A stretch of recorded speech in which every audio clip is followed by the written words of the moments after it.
ദീപക് ആംബുലൻസിൽ നിന്ന് മൃതദേഹം പുറത്തിറക്കി വീട്ടിനുള്ളിലേക്കാണോ പൊതുദർശനത്തിന് വയ്ക്കാൻ പോകുന്നത്?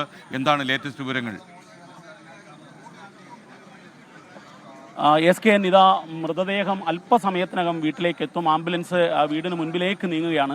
അത്യന്തം വികാരപരമായ കാഴ്ച. കണ്ണാടിക്കൽക്കാരുടെ പ്രിയപ്പെട്ട കുട്ടൻ എന്ന് വിളിക്കുന്ന അർജുൻ, ആ അർജുൻ അവസാനമായി ഇന്ന് 75ാമത്തെ ദിവസമാണ് യഥാർത്ഥത്തിൽ അർജുനെ കാണാതായിട്ട്. ഈ 75ാം ദിനത്തിലാണ് അർജുൻ്റെ ഭൗതിക ശരീരം മാത്രമായി നാട്ടിലേക്ക് എത്തുന്നത്. അത്യന്തം വികാരപരമായ ഒരു രംഗം. ഒരുപക്ഷെ ഇന്ന് കാലത്ത് 4 മണിക്ക് വീട്ടിലെത്തുന്നത് മുതൽ നമ്മൾ കണ്ടത് ഇതേ അവസ്ഥയാണ്. SKN ഇതാ മൃതദേഹം വഹിച്ചുള്ള വിലാപയാത്ര, ഈ ആംബുലൻസ് ഇപ്പോൾ വീടിന് മുൻപിലേക്ക് എത്തിക്കൊണ്ടിരിക്കുന്ന കാഴ്ചയാണ് നമ്മൾ കാണുന്നത്. നേരത്തെ കാർവാർ MLA നമ്മളോട് പറഞ്ഞു കർണാടകക്കാർക്ക് പ്രിയപ്പെട്ടവനായ അർജുൻ മാറിക്കഴിഞ്ഞു എന്നുള്ളത്.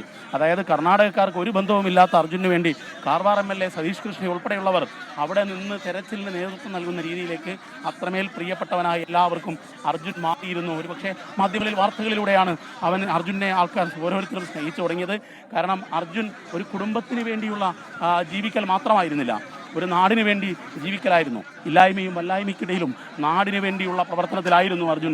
ഇതാ അന്ത്യയാത്ര ഏറ്റവും ഒടുവിൽ ഇപ്പോൾ ദീപക്തന്മടമാണ് വിവരങ്ങൾ നൽകുന്നത്. ഈ പാഞ്ഞു പോകുന്ന ഈ ആംബുലൻസിൻ്റെ ആകാശ ദൃശ്യം പ്രേക്ഷകർ കണ്ടില്ലേ? ഈ ആംബുലൻസിൻ്റെ ഉള്ളിൽ ഒരു മനുഷ്യനിരിപ്പുണ്ട്, ഈശ്വർ മാൽപ്പേ.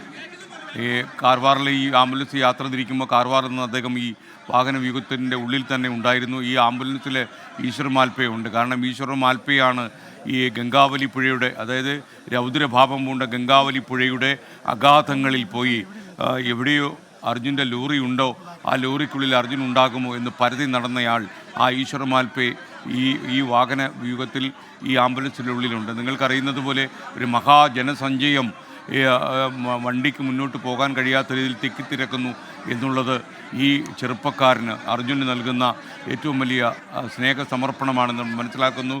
അല്പനിമിഷങ്ങൾക്കകം ഈ വാഹനം, ഈ ആംബുലൻസ് കണ്ണാടിക്കലിലെ വീട്ടിലേക്ക് കയറും. അർജുൻ്റെ പൊതുദർശനം അവിടെ ഉണ്ടാകും. വളരെ ദൈർഘ്യം കുറഞ്ഞ പൊതുദർശനമായിരിക്കും അവിടെ നടക്കുക. ഒരു ജൂലൈ 8-നാണ് അർജുൻ ലോറിയുമായി ഈ വീട്ടിൽ നിന്ന് യാത്ര പോയത്. പിന്നീടാണ് ഈ കർണാടകത്തിലെ ഷിരൂരിൽ അങ്കോളയിൽ മണ്ണിടിച്ചിലുണ്ടായതും മരണത്തിന് ഈ ചെറുപ്പക്കാരൻ കീഴടങ്ങിയതും. ഇതൊക്കെ വലിയ വലിയ ഓർമ്മകളാണ്. ദുരന്ത പുസ്തകത്തിൽ ചരിത്രമെഴുതുന്ന ഒരു വിലാപയാത്രയാണ് ഇപ്പോൾ നടന്നുകൊണ്ടിരിക്കുന്നത്. അതിൻ്റെ ആകാശ ദൃശ്യം കാണുമ്പോൾ ഈ ആൾക്കൂട്ടത്തിലുള്ള ആളുകൾക്കൊന്നും മേൽവിലാസമില്ല എന്ന് നമ്മൾ മനസ്സിലാക്കുന്നു.